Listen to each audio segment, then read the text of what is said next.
हस्तिनापुर की राजसभा, चीरहरण का वह अपमानजनक क्षण जब उसकी मर्यादा को तार तार करने का प्रयास हुआ था, जब उसके पांचों पति महान योद्धा होते हुए भी मौन बैठे रहे। यह स्मृति आते ही उसका शरीर कांप उठा, आंखों से आंसू बहने लगे। क्यों? यह प्रश्न उसके भीतर बार बार उठ रहा था। मेरे साथ ही क्यों? क्या मैंने कोई ऐसा पाप किया था जिसकी इतनी भयानक सजा मिली? क्या मेरा कोई ऐसा कर्म था जिसने मुझे इस नरक में धकेल दिया?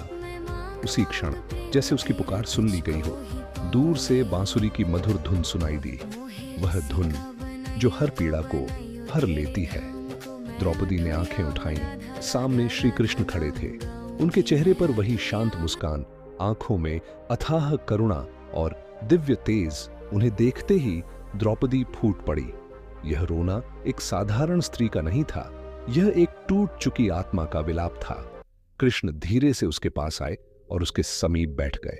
उन्होंने कुछ नहीं कहा, बस उसे रोने दिया।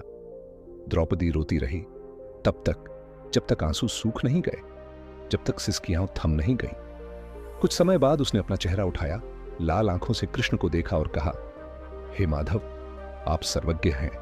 आप तीनों लोकों के रहस्यों को जानते हैं। आप हर हृदय को पढ़ सकते हैं। तो मुझे बताइए, मेरे साथ यह सब क्यों हुआ? उसकी आवाज कांप रही थी, पर शब्द स्पष्ट थे। क्या आपको याद है वह दिन जब मुझे हस्तिनापुर की सभा में घसीटकर लाया गया? दुशासन ने मेरे बाल पकड़कर मुझे खींचा और फिर मेरी साड़ी उतारने का प्रयास किया। उस सभा में सब थे, गुरुजन, योद्धा, राजा, पर सब मौन रहे। मैंने अपने पतियों की ओर देखा। युधिष्ठिर सिर झुकाए बैठे थे। भीम क्रोध में दांत पीस रहे थे पर उठे नहीं। अर्जुन, जो महान धनुर्धर हैं, निहत्थे थे।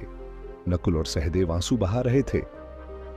हे कृष्ण, 5 पति होते हुए भी मैं असहाय क्यों थी? उसकी आंखों से फिर आंसू बहने लगे। उस समय मैंने केवल आपको पुकारा और आपने मेरी लाज बचाई, पर वह अपमान, वह पीड़ा आज भी मेरे हृदय में है। वह कुछ क्षण रुकी, फिर बोली, यह पहली बार नहीं था जब मेरे साथ अन्याय हुआ। मेरे स्वयंवर में मैंने अर्जुन को वरमाला पहनाई थी। मैं एक पति की पत्नी बनने जा रही थी, पर नियति ने मुझे 5 पतियों की पत्नी बना दिया। क्या यह भी मेरे किसी कर्म का फल था? समाज मुझे ताने देता है, कुछ मुझे दोषी ठहराते हैं, पर मैंने तो कभी यह नहीं चाहा था। मैं तो एक साधारण स्त्री की तरह एक पति के साथ जीवन जीना चाहती थी। फिर वह जीवन जहां मुझे 5 के बीच समान बंटना